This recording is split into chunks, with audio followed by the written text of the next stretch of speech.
Go!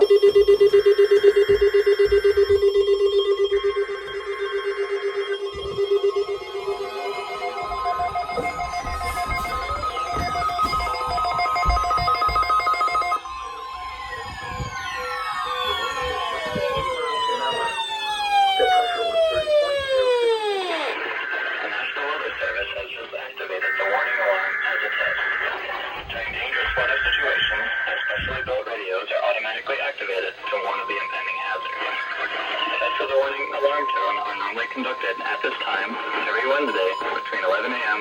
and noon. This finally went off. Severe weather threatens the area near the normal test time. The test will be postponed until the first good weather day. This warning alarm tone will be activated for watches, warnings, and affecting the specific counties based on the transmitter you are listening to. For exact coverage areas, please check our internet homepage.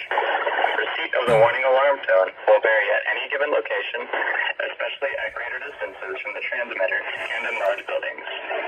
This concludes the weekly warning alarm test. We now return to our normally scheduled programming.